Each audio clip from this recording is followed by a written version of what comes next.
नमस्कार विद्यार्थियों, मैं हूं डॉक्टर मंगलेश जायसवाल और आज आपके लिए लेकर आया हूं मेरे जीवन के कुछ चित्र, जो कि आत्मकथा है डॉक्टर राम कुमार वर्मा जी की। तो हम शुरू करें आज मेरे जीवन के कुछ चित्र के प्रश्न उत्तर पर चर्चा।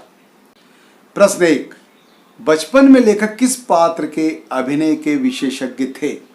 इस अभिनय का प्रभाव उन पर कितने समय तक बना रहा?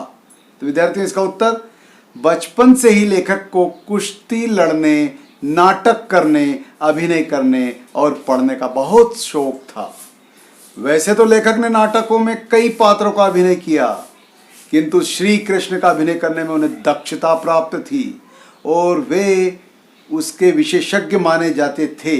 श्री कृष्ण का अभिनय करने के लिए उनके गुरुजन उन्हें शहर के बाहर भी ले जाया करते थे। कई लोग तो उन्हें श्री कृष्ण के नाम से ही पुकारा करते थे। लेखक पर यह प्रभाव बचपन से ही पड़ गया था। अर्थात कुल मिलाकर यूं कह सकते हैं कि उन्हें श्री कृष्ण का स्पेशलिस्ट कहा जाता था और श्री कृष्ण के अभिनय में अर्थात उनको दक्षता थी और लेखक पर यह प्रभाव बचपन से ही उनके मानस पटल पर रहा। अगला प्रश्न, माँ ने राम कुमार वर्मा को पढ़ाई के संबंध में क्या निर्देश दिए थे? उत्तर, विद्यार्थियों, यह प्रश्न बहुत महत्वपूर्ण है। उत्तर, पढ़ने में राम कुमार वर्मा की रुचि थी, सदैव अच्छे डिवीजन से पास होते थे। उनकी माँ ने उन्हें निर्देश दिया था, कुमार, पढ़ने में पहले दर्जे का ध्यान रखना, जैसे अर्जुन ने चिड़िया की केवल आंख का ही ध्यान रखा था। वर्मा जी ने कहा, तो मुझे अर्जुन बनाना चाहती हो माँ? तो माँ ने बोली, कर्ण बनाऊं क्या? तथा उनके कान खींच दिए।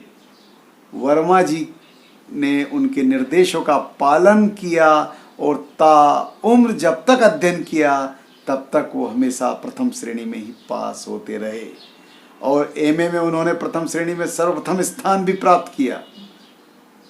अगला प्रश्न, नागपंचमी के दिन घटित अखाड़े की घटना का वर्णन अपने शब्दों में कीजिए। उत्तर, बचपन से ही लेखक को कुश्ती, अभिनय इत्यादि का शौक रहा। एक बार नागपंचमी के दिन वे अपने पिताजी के साथ तमाशा देखने गए हुए थे। वहां अखाड़े में कुश्ती की प्रतियोगिता के दौरान एक पहलवान सबको चित्त करता चला गया फुल्लम अर्थात सर्व विजयी घोषित हुआ। दंभ अर्थात अहंकार के कारण वह पहलवान अखाड़े की मिट्टी को शरीर पर मलते हुए ताल ठोक कर कहने लगा कि यदि किसी में दम है तो मुझसे मुकाबला करे। बस उसका यह कहना था और मेरे में जोश, उत्साह या यूं कहें कि मेरा मन एकदम उससे लड़ने के लिए तत्पर हुआ और मैंने उसकी ललकार को स्वीकार कर लिया और उससे जाकर भिड़ गया। और विद्यार्थियों, कुछ ही पल में अर्थात 5 मिनट से भी कम समय में वह फुल्लम पहलवान फुस्स हो गया और धरती पर धूल चाट रहा था। लेखक के चेहरे पर विजयी आभा तैर रही थी। तालियों की करतल ध्वनि चारों ओर से गूंज रही थी। उसी बीच लेखक को शेरवानी और नगद पुरस्कार उपहार स्वरूप दिए गए। लेखक ने जो भी पुरस्कार उनको प्राप्त हुए थे उसी समय, उसी क्षण उसी फुल्लम पहलवान को खुशी से प्रदान कर दिए। विद्यार्थियों, अगला प्रश्न, लेखक ने देश सेवा कविता किन परिस्थितियों में लिखी और उसका क्या परिणाम रहा? उत्तर, उन दिनों देश भर में असहयोग आंदोलन की गूंज थी। बच्चे, बूढ़े, बड़े, स्त्री, पुरुष सभी बढ़ चढ़ कर जन आंदोलन में भाग ले रहे थे। गांधी जी के नेतृत्व में समूचा राष्ट्र मानो एक साथ उठ खड़ा हुआ था। उन दिनों जुलूस राष्ट्रीय झंडे को लेकर निकलते थे और गाने के लिए नए नए गीतों की आवश्यकता पड़ती थी। उस समय कविता के लिए कानपुर के श्री बेनी माधव खन्ना की 51 रुपए की नगद पुरस्कार वाली घोषणा भी थी। लेखक के पिताजी ने कहा कि बेटा, यदि लिखना है तो इस पर कविता लिख कर दिखाओ। बस पिता की आज्ञा का पालन लेखक ने किया और उस पर कविता लिख दी और बिना किसी को बताए, बिना किसी प्रकार का करेक्शन किए पोस्ट कर दी। उसी बीच उनके भाई ने जानना चाहा कैसी कविता लिखी। लेकिन उन्होंने इनकार कर दिया कि यदि मैं आपको एक कविता बताता हूं तो आप इसमें सुधार कर देंगे और यदि पुरस्कार मिलता है तो इसका सारा श्रेय आपको चला जाएगा। तो भाई ने व्यंग्यात्मक शैली में कहा, आह तो पुरस्कार तुम्ही को मिलेगा। बस यहाँ पर उन्होंने उस बात को मानस पटल पर लिया खुशी खुशी और उस कविता को पोस्ट कर दी। कुछ दिनों बाद पता चला कि वास्तव में उसी कविता को प्रथम पुरस्कार प्राप्त हुआ। तो इस तरह से उनका मनोबल और बढ़ता चला गया और लेखक डॉक्टर राम कुमार वर्मा कवि भी बन गए। लेखक का स्कूल जाना कैसे छूटा? उत्तर, नागपुर कांग्रेस ने असहयोग आंदोलन का प्रस्ताव किया था। शौकत अली ने नरसिंहपुर में जाकर स्कूल छोड़ने के लिए कहा। लेखक ने सभा से उठकर कहा, स्कूल छोड़ने का प्रण मैं करता हूं। बस पिता की प्रताड़ना और समझाने के बावजूद भी उन्होंने स्कूल छोड़ने की जिद कर रखी। अर्थात 72 घंटे के उपवास के बाद लेखक स्कूल जाने से बच गए और पिता को बेबस होना पड़ा। अर्थात पिता की बात नहीं मानी और देश सेवा के प्रति समर्पित हो गए। तो विद्यार्थियों, यह थे मेरे जीवन के कुछ चित्र के प्रश्नोत्तर जो कि डॉक्टर राम कुमार वर्मा की आत्मकथा से लिए गए हैं। तो इन प्रश्नोत्तरों पर चर्चा करने के दौरान आप इस वीडियो को बार बार देखें और हाँ, कुछ ऐसे तथ्य भी हैं जो आपके जीवन में आए होंगे, तो अब हम उन पर चर्चा करें जो कि योग्यता विस्तार के अनुसार आपकी पाठ्य पुस्तक में दिए गए हैं।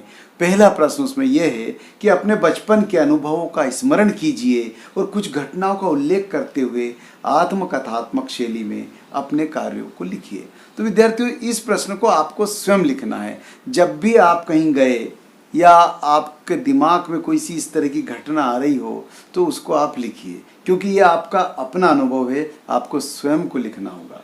इसी प्रकार पाठ्यपुस्तक में दूसरा प्रश्न है योग्यता विस्तार के अंतर्गत, देश प्रेम ही सच्चा प्रेम है। इस विषय पर लगभग 8 पंक्तियों की कविता लिखने का प्रयास कीजिए। तो विद्यार्थियों, देश प्रेम पर कविता लिखना, ये जैसे डॉक्टर राम कुमार वर्मा जी ने देश प्रेम पर कविता लिखी और उन्हें प्रथम पुरस्कार भी प्राप्त हुआ, कुछ इस तरह की कविता देश से संबंधित आप लिखने का प्रयास कीजिए। आपके पाठ्य पुस्तक में मात्र 8 लाइन का जिक्र किया है, तो 8 लाइन में लिखिए। हो सकता है इस तरह का प्रश्न आपके एग्जाम में आ जाए, तो आपको लिखना याद होना चाहिए और कोशिश कीजिए। हो सकता है आज से ही आप कवि बनने की राह पर हों, तो अपने मानस पटल पर देश प्रेम का जज्बा जगाइए और लिख डालिए एक देश प्रेम से संबंधित कविता। विद्यार्थियों, अगला प्रश्न दिया है योग्यता विस्तार में, जीवन में पहला पुरस्कार मिलना सदैव याद रहता है। आपको कभी पुरस्कार मिला है? क्या पुरस्कार मिलता प्रोत्साहन का पर्याय है? इस विषय पर कक्षा में परिचर्चा कीजिए। विद्यार्थियों, किसी न किसी को जीवन में उत्साह बढ़ाने के लिए पुरस्कार दिया जाता है। तो क्या कभी आपको पुरस्कार मिला है?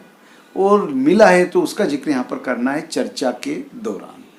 और कब मिला है, क्यों मिला है, कैसे मिला है, इन सभी बिंदुओं पर आप अपने मित्रों के बीच में बैठकर क्लास में अर्थात कक्षा में चर्चा कीजिए। हिंदी पाठ्यपुस्तक में इन अध्यायों का समावेश ही इसलिए किया गया है ताकि आपका सर्वांगीण विकास हो। आप रटे नहीं बल्कि आत्मसात करें, समझें और आगे बढ़ें जोश और उत्साह के साथ। ठीक उसी प्रकार जिस प्रकार डॉक्टर राम कुमार वर्मा अपने जीवन में बढ़े।